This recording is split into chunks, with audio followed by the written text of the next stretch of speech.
Shalom, salam sejahtera dalam kasih dan anugerah dari Tuhan kita Yesus Kristus. Pada pagi hari ini kembali saya akan menyampaikan pesan Tuhan buat kita semua melalui kebenaran firman Allah dengan judul menyesal atau penyesalan yang mendalam. Terambil dalam Mazmur 32 ayat 1 sampai 7. Tapi tema terambil dalam Mazmur 32 ayat yang ketiga. Bunyinya demikian. Selama aku berdiam diri, tulang-tulangku menjadi lesu karena aku mengeluh sepanjang hari. Saudara yang dikasihi Kristus, di dalam kebenaran firman Allah dijelaskan tentang rasa malu dan penyesalan. Apa sebenarnya dikatakan oleh kitab suci?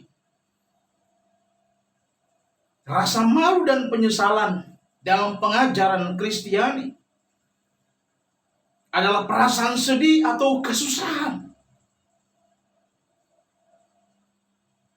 dalam hati seseorang karena dosa yang dilakukannya dengan disertai keinginan untuk tidak melakukannya lagi. Kita tahu bersama Ishaf tidak akan melakukannya lagi.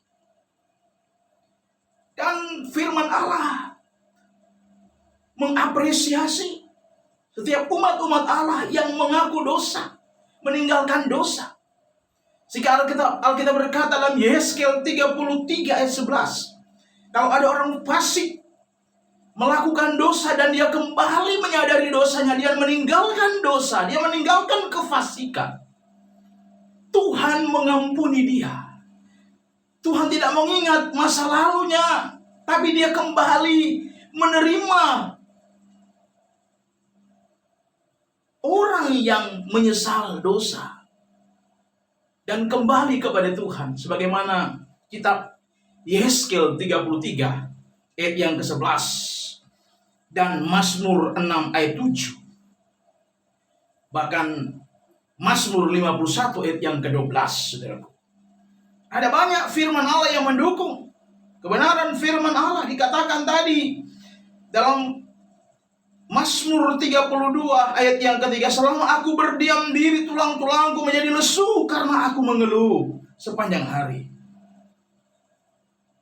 Menjadi bahan perenungan kita sebagai orang-orang percaya. Apakah saudara dan saya pernah mengalami perasaan bersalah yang sangat mendalam, sehingga saudara dan saya tidak mampu lagi untuk menegakkan kepala?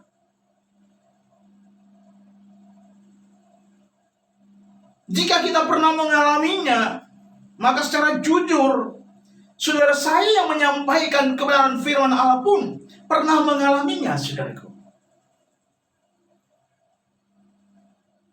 Apakah kita sebagai orang percaya ketika kita berdosa dan pelanggaran kita diampuni oleh Allah? Kita belajar kepada tokoh Alkitab Perjanjian Lama, itulah Raja Daud. Ada satu masa di mana Raja Daud berada dalam puncak ketenarannya, tetapi sangat disayangkan, saudaraku, yang melakukan perbuatan dosa yang sangat keji di hadapan Allah. Dosa yang dibuat dosa alami bagi manusia, saudara. Ia telah berzina dengan istri Uria, saudara. Dan dengan sengaja membiarkan Uria terbunuh di medan pertempuran agar ia dapat memperistri Batseba. Kalau kita melihat di dalam 1 Samuel 11, itu diuraikan di sana secara gamblang. Saudara yang dikasihi Kristus, perbuatan keji yang dilakukan oleh Raja Daud, yang pertama karena keinginan daging, keinginan mata, merusak semua sendi-sendi kehidupan spiritualnya. Sehingga tidak heran ketika dia berdosa, Roh Allah hengkang dalam hidupnya. Roh Allah tidak akan pernah tinggal dalam hidup orang-orang percaya yang sudah dilawat oleh Tuhan, ditolong oleh Tuhan. Tapi ketika dia jatuh tersandung ke dalam dosa perzinahan yang dilakukan oleh Daud, Roh Allah itu hengkang dalam hidup, keluar dalam hidupnya. Tentu Roh Allah tidak akan tinggal dalam diri orang-orang percaya yang jatuh dalam dosa, kecuali dia insaf kembali ke jalan Tuhan. Sebagaimana Samuel 11. Untung saudaraku, saat itu Allah berbicara kepada Nabi Samuel. Tuhan bermurah hati kepada Daud, sehingga ia mengutus seorang nabi yang namanya Nathan, saudaraku, untuk menegur dosa yang dibuat oleh Daud. Teguran keras itu membuat Raja Daud menyadari kesalahan dan kekejian yang dilakukan. Kesalahannya adalah mengambil yang bukan haknya. Itu yang pertama. Yang kedua, dia menghilangkan nyawa orang. Itulah Uria, saudaraku. Jadi perasaan bersalah daripada Daud tetap terpengaruh dalam hidupnya, sebagaimana pemazmur berkata tadi, Mazmur 32 ayat yang ketiga, tulang-tulangku sakit, dalam tubuhku sakit. Karena apa? Digerogoti oleh dosa, saudaraku.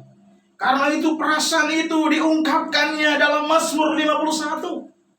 Dia berkata, jangan ambil rohmu di dalamku, jangan Roh Allah keluar dalam hidupku. Dia minta restorasi, dia minta pemulihan kepada Tuhan.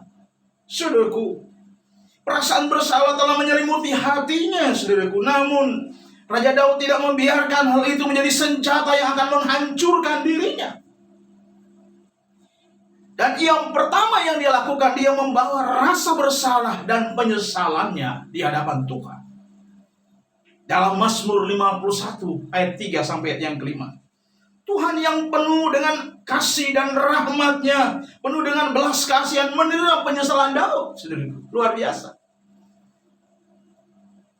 Dan dia mengampuni dosa Daud. Haleluya. Karena itu dia menuangkan sukacitanya, meluap-luap karena dipulihkan oleh Tuhan dalam Mazmur 32 ayat 1 sampai 2. Ada begitu banyak orang-orang yang hidup penuh rasa bersalah karena dosa pada masa lalu, saudaraku.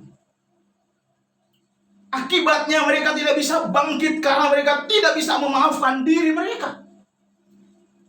Bahkan cenderung membenci dirinya sendiri.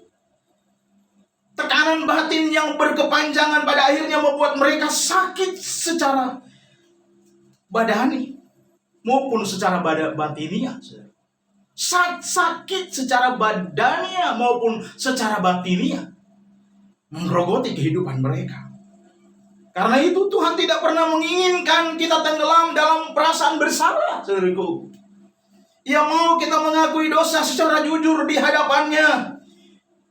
Ia mengampuni kita. Pesan Tuhan adalah jangan berbuat dosa lagi. Mulai dari sekarang, dan kita dikatakan dalam Alkitab, dan kita dapat berkata, nyamanlah jiwaku karena Tuhan telah mengampuni aku. Dalam 1 Yohanes 1 ayat 9, tenanglah jiwa kita apabila kita diampuni pelanggaran oleh Tuhan. Luar biasa. Bahkan Efesus pasal 4 ayat 31 sampai 32. Matius 6 ayat 14. Mazmur 86 ayat yang kelima. Ada banyak ayat yang mendukung tentang pengampunan dosa oleh Allah. Asal manusia ada take and balance. Apa yang kita balas kepada kebaikan Tuhan ketika Tuhan mengampuni pelanggaran kita? Niat baik Tuhan menyelamatkan kita, tentu ada balance, saudara. Ada keseimbangan antara kebaikan Allah terhadap kita manusia. Wujud syukur kita terima penyesalan itu dengan wujud syukur kita. Kita mengambil suatu komitmen untuk tidak akan pernah mengulangi dosa yang sangat dibenci oleh Allah, dosa yang sangat dilaknati oleh Allah, saudaraku. Dan setelah itu, Yang kedua, kita berkomitmen untuk selalu mengasihi Tuhan sepanjang hidup kita. Setiap hari bersyukur. Ketiga, setiap hari kita bersyukur kepada Tuhan, sebab Tuhan memang baik dalam hidup kita. Bapa yang penuh belas kasihan, dikatakan dalam hidup kita, kalau perlu kita berkata kepada Tuhan, ampuni aku karena kebodohanku masa lalu, dan tolong mampukan aku untuk menjadi lebih bijaksana dalam menentukan arah hidup. Saudaraku, kalau itu kita lakukan dengan baik dan benar, saudaraku, pengampunan Allah membebaskan kita dari belenggu dosa, belenggu penyesalan. Kita berkata tentang banyak ayat-ayat di dalam Alkitab tentang pengampunan Tuhan dalam hidup kita. Baik dalam 1 Yohanes 1 ayat 9, Efesus 4 ayat 31, Mazmur 86 ayat 5, bahkan Markus 11 ayat 25. Banyak ayat yang mendukung. Karena itu sebagai orang-orang percaya, marilah kita giat selalu dalam pekerjaan Tuhan. Jangan beri kesempatan di saat kita ada di rumah, kita menghayal pada hal-hal yang sangat dibenci oleh Allah. Kita ada di media, di bawah, dalam kondisi di saat kita lagi tenang dan damai di rumah. Saudaraku, iblis masuk. Kita tahu bersama tawaran iblis melalui iklan di media, baik TV maupun di media sosial, di YouTube. Saudaraku, kalau kita berperangai ilahi, sifat-sifat Tuhan menguasai hidup kita, kita tentu punya penyangkalan diri. Tidak, aku tidak akan pernah mengulangi perbuatanku yang masa lalu, perbuatan bodohku masa lalu. Aku ingin hidup bersama-sama dengan Tuhan. Karena itu aku mengasihi Tuhan, dan aku benci segala dosa. Gambar-gambar lama aku tinggalkan. Itulah komitmen sebagai anak Tuhan yang mengasihi Tuhan. Maukah kita melakukannya? Sudahkah kita melakukannya? Karena itu taatilah firman Allah. Inilah kebenaran firman Allah yang saya bagikan buat kita pada pagi hari. Kita tunduk kepala, kita berdoa. Bapa, kami tahu kami tidak luput dari segala kealpaan, segala kesalahan setiap hari. Di mana iklan-iklan iblis sedang diarahkan untuk menjatuhkan orang-orang kudusnya. Mereka berada di media sosial. Tidak sedikit anak-anak Tuhan dan terjelembab ke dalam dosa. Dalam kesenangan dosa, kesenangan dunia, sebagaimana dilakukan oleh Daud, Raja Daud. Sehingga tulang-tulangnya sakit semuanya. Ada rasa penyesalan dalam hidup. Biarlah ini tidak akan terjadi dalam hidup kami. Kami harus insaf dan sadar. Kami tahu media sosial adalah mendukung peradaban global, peradaban manusia, supaya manusia diberi kemudahan. Tapi kami juga tahu ada tawaran iblis di balik media sosial, agar kami punya pengaruh. Media sosial hal-hal yang positif yang kami ambil, hal-hal yang ampak kami buang. Sehingga demikian kami tidak terjelembab ke dalam dosa, sebagai dilakukan oleh tokoh-tokoh kita. Terima kasih Bapa. Bimbing kami Tuhan Yesus, tuntun kami Roh Kudus, supaya kami dimudahkan untuk kami mampu menyangkal diri kami, meninggalkan semua kesenangan dunia, dan kami selalu mengasihi Tuhan sepanjang hayat kami. Terima kasih Bapa. Terima kasih Tuhan. Terima kasih Roh Kudus. Segala puji, hormat, dan kemuliaan, kebesaran hanya bagi Tuhan Yesus Kristus, Kepala Gereja kami.